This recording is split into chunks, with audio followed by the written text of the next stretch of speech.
ये है डेनमार्क। इस देश में लोग एक दूसरे पर इतना भरोसा करते हैं कि महिलाएं अपने छोटे बच्चे को दुकान के बाहर प्राम यानी बच्चा गाड़ी में सोता हुआ छोड़कर अंदर चली जाती हैं। उन्हें डर नहीं लगता कि कोई बच्चा उठाकर ले जाएगा। यहाँ भ्रष्टाचार ना के बराबर है।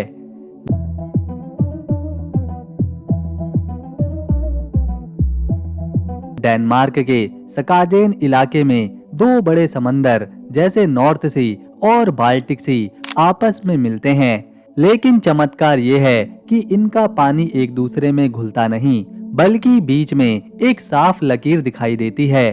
अगर डेनमार्क में कोई 25 साल का हो जाए और उसकी शादी ना हुई हो, तो उसके दोस्त उसे पकड़कर उसके ऊपर ढेर सारी दालचीनी पाउडर फेंकते हैं।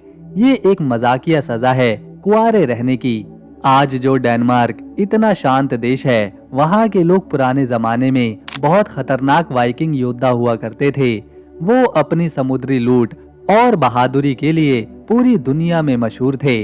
दुनिया भर में बच्चे जो लीगो यानी के जोड़ने वाले प्लास्टिक के ब्लॉक से खेलते हैं, वो डेनमार्क में ही बनते हैं। इसके अलावा शुगर की दवाई यानी के इंसुलिन बनाने में भी दुनिया में सबसे आगे है।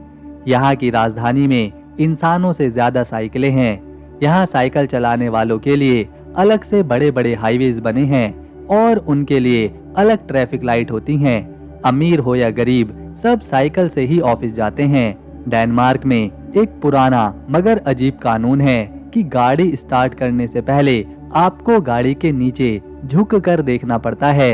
ये कानून इसलिए है ताकि कोई सोता हुआ इंसान या फिर जानवर गाड़ी के नीचे ना आ जाए।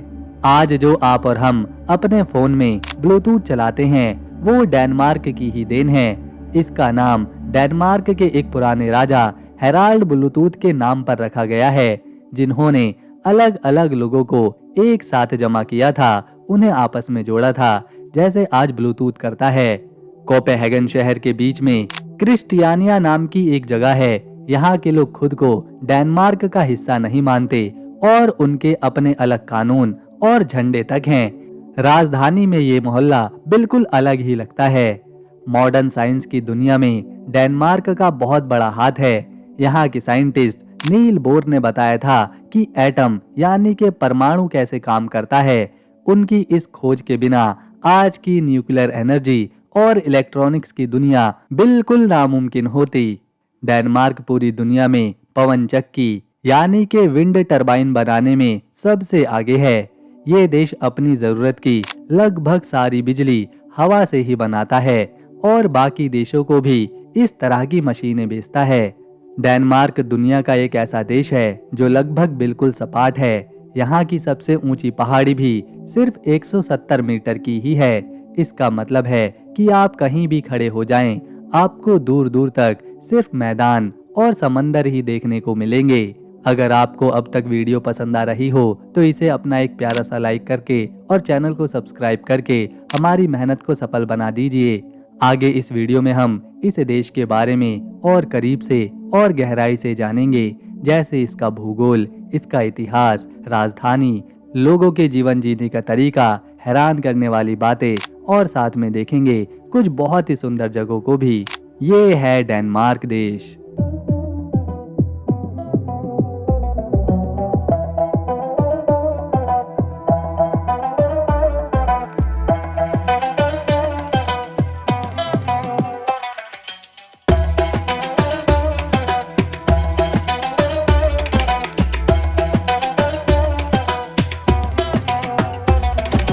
डेनमार्क उत्तरी यूरोप का एक छोटा सा देश है जो 400 से भी ज्यादा छोटे बड़े आइलैंड्स को मिलाकर बना है। इसका लैंड एरिया केवल 43,094 स्क्वायर किलोमीटर में फैला हुआ है और एरिया के लिहाज से ये 130वें नंबर पर आता है। यहाँ के लोग बहुत ही खुश रहते हैं। डेनमार्क दुनिया का पहला देश था जिसने 1969 में अश्लील फिल्मों को कानूनी रूप से मान्यता दी थी और इसी वजह से 1969 से लेकर 1984 के बीच इस देश को इस चीज के लिए केंद्र माना गया। साल 2000 की शुरुआत में तो यहाँ टीवी पर रात में इस तरह की फिल्में भी दिखाई जाती थी। हालांकि बच्चों को इनसे दूर रखने को कहा गया और केवल 15 साल की उम्र से ज्यादा के लोग ही इसे देख सकते थे। डेनमार्क एक ऐसा देश है जिसने सबसे पहली बार समलैंगिकता को मान्यता दी, जिसमें यहाँ एक ही जेंडर के लोग आपस में शादी कर लेते हैं। 1814 में डेनमार्क ने लड़के और लड़कियों दोनों के लिए प्राथमिक शिक्षा को अनिवार्य किया। उससे पहले केवल लड़के ही स्कूल पढ़ने जाया करते थे, लेकिन 1814 के बाद यहाँ के स्कूलों में लड़का और लड़की दोनों पढ़ने लगे। इतना ही नहीं, 1970 आते आते स्कूलों में यौन शिक्षा देना भी अनिवार्य किया गया। यहाँ ऐसे कई समुद्री किनारे हैं जहाँ बिना कपड़ों के घूमना भी एक नॉर्मल बात है। इसीलिए जब कोई विदेशी पुरुष या महिला डेनमार्क के बीचेस की सैर करने पहली बार निकलता है तो वो बिना कपड़ों के लोगों को समंदर किनारे लेटा देख, उन्हें घूमता देख अक्सर चौंक जाता है। लेकिन वहाँ के लोगों को इससे कोई फर्क नहीं पड़ता। अभी बात खत्म नहीं होती। डेनमार्क में इस तरह की संस्कृति काफी बढ़ चुकी है, जिसमें 15 साल से पहले ही संबंध बना लिए जाते हैं। और तो और यहाँ बहुत से पुरुषों के और बहुत सी महिलाओं के एक से ज्यादा पार्टनर भी होते हैं। रिपोर्ट्स बताती हैं कि डेनमार्क में तलाक सबसे ज्यादा होते हैं। यहाँ अगर किसी दो जोड़ों ने एक साथ शादी करी तो उनमें से एक का तलाक होना तय है। इसी वजह से पूरे जीवन में यहाँ की महिलाएं और पुरुष 3 से 4 बार शादियां करते हैं और इसकी भी कोई गारंटी नहीं कि आखिरी शादी चलेगी या नहीं। इसके अलावा यहाँ के लोग 33 से 34 साल के होने के बाद ही शादी के बारे में सोचते हैं। आइए अब जानते हैं डेनमार्क का इतिहास, जिसे जानने के लिए हमें सबसे पहले इसकी राजधानी को देखना होगा, जो है कोपेनहेगन।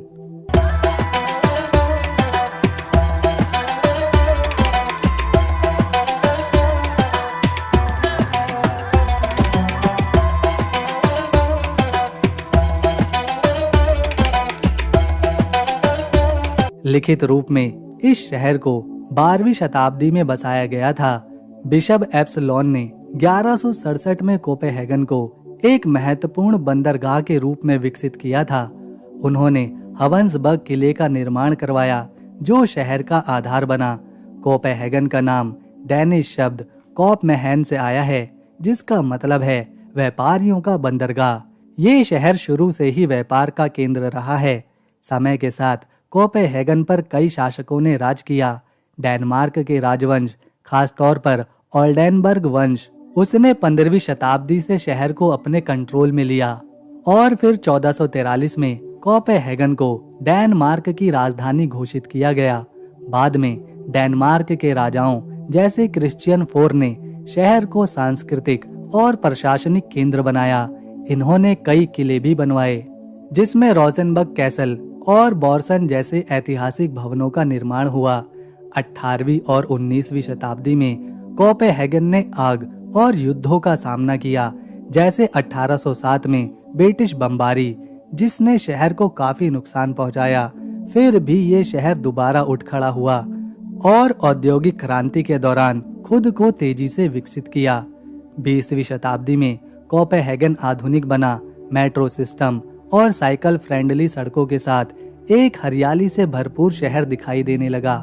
आज ये दुनिया के सबसे रहने योग्य शहरों में से एक है, जो अपनी सांस्कृतिक विरासत, डिजाइन और नए विचारों के लिए जाना जाता है।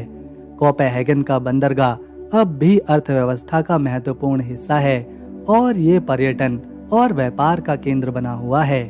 आपको जानकर हैरानी होगी कि विश्व खुशहाली रिपोर्ट 2025 के मुताबिक डेनमार्क दुनिया का दूसरा सबसे खुशहाल देश है। पहले नंबर पर फिनलैंड आता है। इसकी खुशहाली का कारण है सामाजिक समानता, मुफ्त शिक्षा और स्वास्थ्य सेवाएं और लोगों का एक दूसरे पर भरोसा।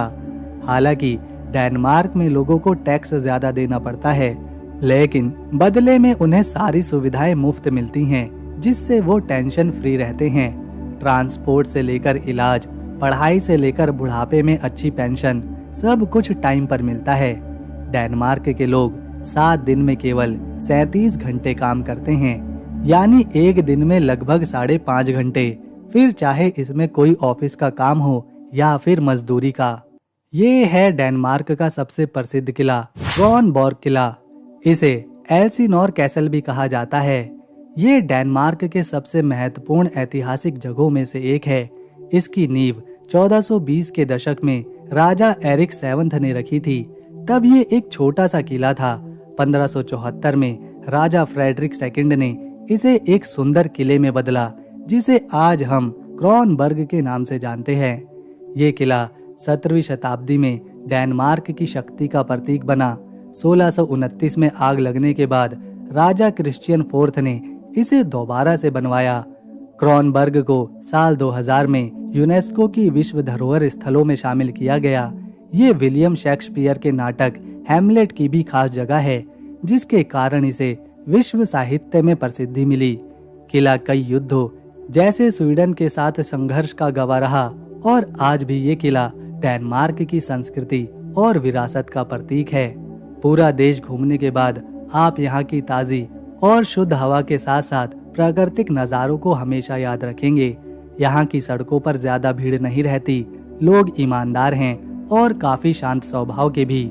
इसे दुनिया के सबसे स्वच्छ देशों में भी गिना जाता है, क्योंकि यहाँ आपको कूड़ा ढूंढने से भी नहीं मिलेगा। प्रदूषण ना फैले, इसके लिए लोग या तो ज्यादा से ज्यादा साइकिल का इस्तेमाल करते हैं या फिर पब्लिक ट्रांसपोर्ट का।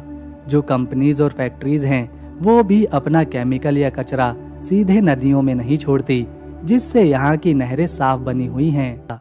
ये है स्कागेन, एक ऐसी खूबसूरत जगह जहाँ पर दो समंदर आपस में मिलते हैं, लेकिन उनका पानी एक दूसरे में नहीं घुलता। यहाँ प्रकृति का ऐसा करिश्मा देखने को मिलता है जिसे देखकर आंखों पर यकीन कर पाना मुश्किल है। यहाँ की सबसे अनोखी जगह है ग्रेगेन। यहाँ उत्तर की तरफ से आने वाला समंदर और पूर्व की तरफ से आने वाला समंदर एक दूसरे से टकराते हैं। आप देख सकते हैं कि दोनों तरफ की लहरें अलग अलग दिशाओं से आ रही हैं और बीच में एक सफेद लाइन बन जाती है। यहाँ खड़े होकर आप एक साथ दो समंदरों को छू सकते हैं। ये नज़ारा जादुई लगता है। इसकी सबसे ज्यादा हैरान करने वाली चीज है यहाँ का रेत में दफन चर्च।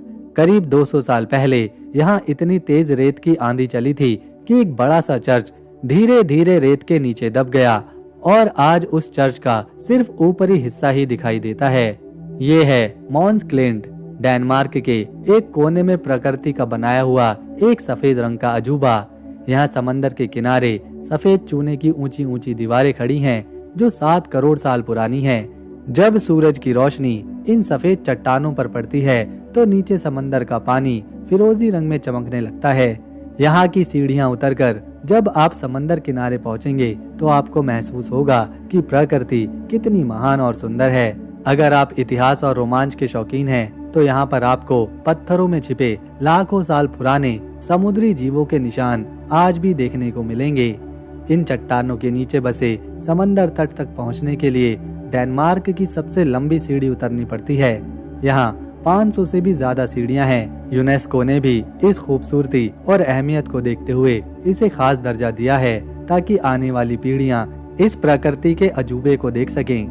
दोस्तों, इस देश में सभी लोग कॉफी कैफेज में बैठकर पैसों के बदले में पार्टनर तक खरीद सकते हैं, जिसके साथ आप जैसे चाहें वैसे बात कर सकते हैं। चाहे तो आप उसे अपने घर तक ले जा सकते हैं, लेकिन बदले में उसे ज्यादा पैसे देने पड़ते हैं। कोपेनहेगन का सबसे प्रसिद्ध पर्यटन स्थल टिवोली गार्डन है, जो दुनिया के सबसे पुराने मनोरंजन पार्कों में से एक है। इसे 1843 में स्थापित किया गया था। ये पार्क शहर के बीचों बीच मौजूद है और हर साल लाखों सैलानियों को आकर्षित करता है। टिवोली गार्डन में रोलर कोस्टर, खूबसूरत बगीचे, थिएटर और रेस्टोरेंट हैं। इसकी स्थापना जॉर्ज कार्सेंटन्स ने की थी। ये पार्क ना केवल मनोरंजन के लिए है, बल्कि ये कोपेनहेगन की सांस्कृतिक पहचान का भी हिस्सा है। क्रिसमस और हैलोवीन के दौरान टिवोली का जादुई माहौल और सजावट इसे और भी सुंदर बना देते हैं। ये पार्क बच्चों और बड़ों दोनों के लिए खास जगह है और ये वॉल्ट डिज्नी को डिज्नीलैंड के लिए भी प्रेरित करने के लिए माना जाता है। डेनमार्क की आबादी की बात करें तो यहाँ 60 लाख ही लोग रहते हैं। यहाँ के 71% लोग ईसाई धर्म को मानते हैं, जबकि 4% में मुस्लिम हैं, 5% में हिंदू, बौद्ध और यहूदी रहते हैं। इसके अलावा देश की 20% आबादी ऐसी है जो किसी भी धर्म को नहीं मानती, यानी कि वो नास्तिक हैं। यहाँ पैसे के रूप में डैनिश क्रोन इस्तेमाल किया जाता है और एक डैनिश क्रोन हमारे देश भारत के लगभग 13 रुपए के बराबर है। यहाँ के लोग काफी पढ़े लिखे हैं, तभी तो अब तक ये देश 12 बार नोबेल प्राइज अपने नाम कर चुका है, जिसमें नील्स बोर ने 1922 में और बियॉन लॉम्बर्ग ने 2001 में ग्लोबल वार्मिंग में इसे जीता था। यहाँ अक्सर लोग आपको साइकिल पर ही घूमते हुए नजर आएंगे। एक कमाल की बात यह है कि इस देश में रहने वाले लोग अपने देश के झंडे को जला सकते हैं, लेकिन अगर यहाँ के किसी भी नागरिक ने किसी भी दूसरे देश के झंडे को जलाया तो उसको काफी कड़ी सजा मिलती है। तो दोस्तों, अगर आपको डेनमार्क की हमारी ये वीडियो, मेहनत और इन्फॉर्मेशन पसंद आई तो इसे एक लाइक दें, शेयर करें और चैनल को सब्सक्राइब कर बेल आइकन जरूर दबाएं।